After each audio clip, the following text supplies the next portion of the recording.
All right, I don't even want to do this review, and there's a reason for that.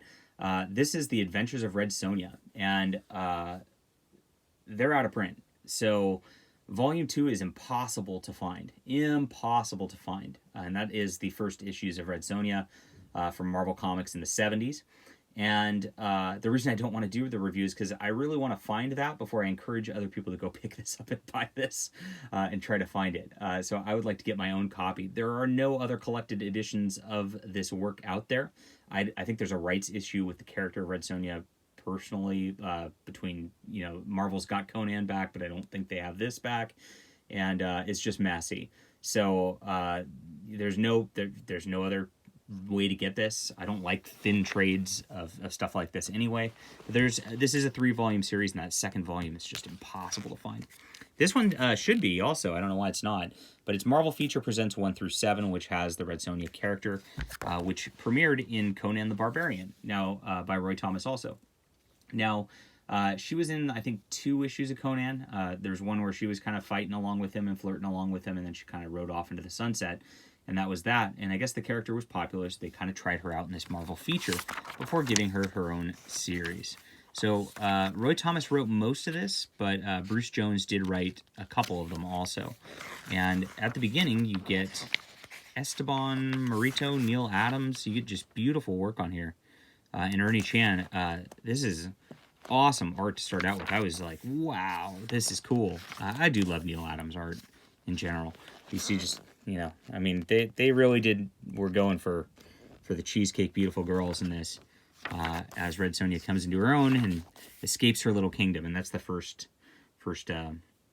deal. Now that she's escaped, with Dick Guardiano takes over for this next deal, and it's a little less detailed than Neil Adams stuff, but Dick Guardiano still does a good job as she shows her prowess.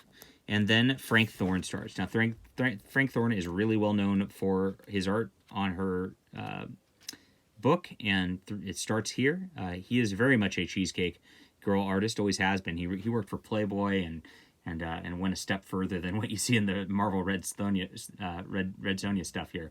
But in this one, she's out in the middle of the forest, and she meets this young lad who's like, he's kind of lame. And his father really wants him to become a man, and so she's supposed to help guide him through that. And they have to deal with these sort of evil people over the course of things. And she runs off eventually after that. A lot of running through the forests and coming across evil things through here. Frank Thorne does a really cool job with this. I think these are like ancient demons through here that these people are worshiping. It's an interesting thing. Balak, that's the name. There it is. And so this is like a statue or whatever of an ancient demon that somebody's resurrecting, and then there's a key in its back. And Red Sonja's got to put the key back in his back to turn him off. And then she melts down the key at the end. This is one of the better stories through here. Cool design by Frank Thorne. I really dig it. Look at that. It's a cool perspective shot. A little less detailed. Something's interesting about this. You talk about some of these books that are from the 70s or whatever. You can tell they recolored this, and they added some weird shading to it that makes it look a little funky. And the recolors of some of these aren't the best job on in this book, from what I can tell. You can tell it's a modern color on top of it that's like, a little bit rushed in spots. You get little shadows and shading. Sometimes it works, sometimes it doesn't. And that's just, it's kind of sad to see that to some regard. You still get to go through the Frank Thorne art, and the reason I got this was because Frank Thorne died recently, and I wanted to check out his work. Oh yeah, this is the one where she gets mistaken for like a Medusa, and then she gets taken by the Medusa creature, who ends up being a dude wearing the mask. Very bizarre.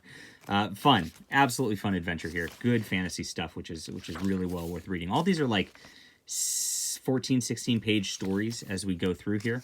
And of course, this is one where there's a man and they got to fight a forest demon or something like that. Turns out he's scamming people pretending to be the forest demon, but there actually is a forest demon there too, is the next twist. It's and of course he's trying to get with Red Sonja, but she knows better. Cute. And then at the end of this, you get this like continuing story where she meets up with Conan again, and they're both after the same treasure, basically. Here's some real Frank Thorne cheesecake right here. That's I guess that's what you pay to see. And then it continues in the next volume, volume 2, which is the impossible one to find, unfortunately. As Conan then, they do the standard superhero fight each other because, and then they're going to have to team up against the demon, of course. Cool stuff. I'd say Conan is a little bit better. Roy Thomas did write most of this, and actually just like he was doing Conan at the time. And Bruce Jones actually did a really good job, too. Enjoyable all the way around. Good fantasy stuff. I'd say like it's about an 8 out of 10 overall.